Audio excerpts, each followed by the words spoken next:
Video ini hanya untuk mereka yang punya logika. Bagi yang tidak punya logika, skip aja. Saat ini ada video yang beredar viral di media sosial berisi adegan seorang lelaki yang secara kasar membuang sesajen di sebuah dusun di Lumajang, Jawa Timur.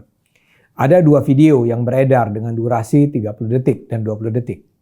Lokasinya ada di dua titik, pertama di pura dan kedua di sungai yang berhulu dari Gunung Semeru. Dalam video itu terlihat seorang pria dengan menggunakan jubah abu-abu, rompi hitam dan penutup kepala berwarna hitam membuang dan menumpahkan beberapa sesajen yang sebelumnya sudah diletakkan di sebuah tempat. Ia berbuat itu sambil berkata, "Ini yang membuat murka Allah. Jarang sekali disadari bahwa inilah yang justru mengundang murka Allah hingga Allah menurunkan azabnya. Allahu Akbar." Video itu langsung saja membuat banyak orang marah. Saat ini polisi tengah memburu pria yang menendang sesajen itu. Polisi bahkan membentuk tim khusus untuk segera membekuknya. Bupati Lumajang Thoriqul Haq telah memerintahkan anak buahnya untuk menangkap pria penendang sesajen itu. Thoriq mengatakan aksi pria penendang sesajen Semeru meresahkan masyarakat.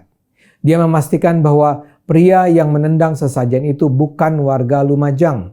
Menurutnya pria itu datang dari luar daerah dan menjadi relawan di lokasi terdampak erupsi Semeru. Aksi itu juga dikomentari oleh Gus Miftah melalui akun Instagram @ustadzgusmiftah. Ustadz kondang itu mengingatkan bahwa setiap daerah memiliki adat istiadat atau aturan yang berbeda. Deso mawa coro, negoro mawa toto. Setiap daerah memiliki adat istiadat atau aturan yang berbeda, kata Gus Miftah. Ia melanjutkan kegeramannya dengan berkata, "Ojo kuminter mundak keblinger, ojo cidro mundak ciloko." Jangan merasa paling pandai agar tidak salah arah, jangan suka berbuat curang agar tidak celaka. Gus Miftah mengingatkan bahwa yang perlu diubah adalah otak dan cara pandang pria itu, bukan budaya setempat. Tokoh pluralisme Alisa Wahid ikut mengomentari kejadian pembuangan sesajen tersebut. Alisa berkata, "Meyakini bahwa sesajen tidak boleh, monggo saja. Tapi memaksakan itu kepada yang meyakininya, itu yang tidak boleh." Apa yang terjadi ini kembali menunjukkan kesombongan mereka yang merasa paling soleh beragama. Di wilayah sekitar Gunung Semeru, sesajen merupakan warisan budaya leluhur yang sampai saat ini masih dipercaya teguh oleh masyarakat. Sesajen adalah bagian dari kearifan lokal dalam menghormati alam. Sesajen adalah sebuah cara masyarakat berkomunikasi dengan alam. Mungkin bagi sebagian pihak itu nampak sebagai komunikasi yang dilakukan dengan kekuatan-kekuatan gaib dan itu adalah hal terlarang. Mereka percaya bahwa upaya memberi persembahan bagi kekuatan gaib adalah tindakan yang dimurkai Allah.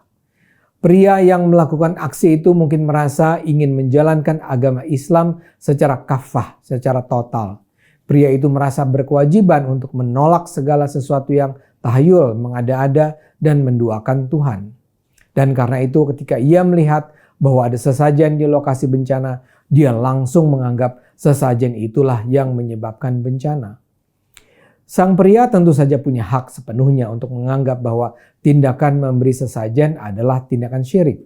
Namun kalau dia percaya itu, dia seharusnya hanya memberlakukan keyakinan itu pada dirinya.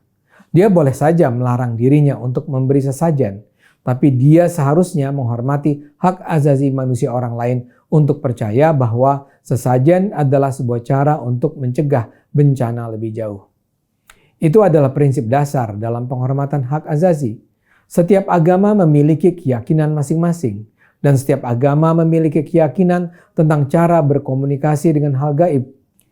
Umat Islam misalnya percaya bahwa ada kekuatan gaib yang terentang dari Tuhan, malaikat, jin, dan setan. Jadi berkomunikasi dengan kekuatan gaib sebenarnya adalah hal yang biasa-biasa saja.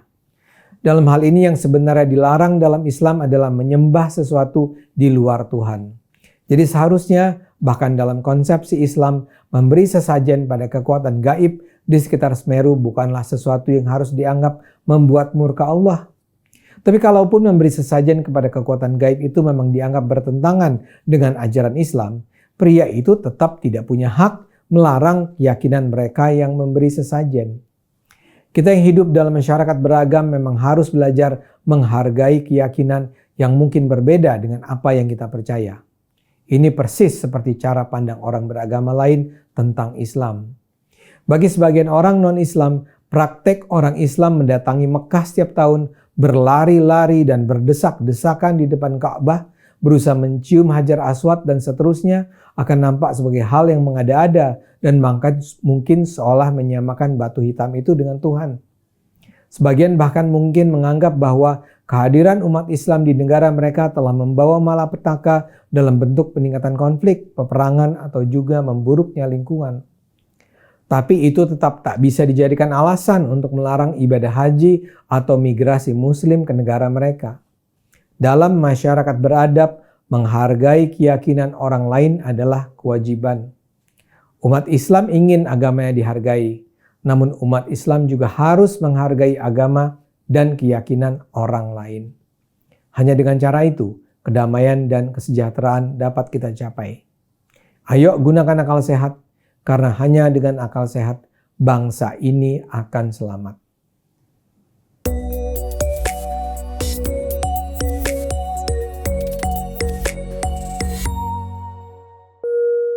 Video ini hanya untuk mereka yang punya logika. Bagi yang tidak punya logika, skip aja.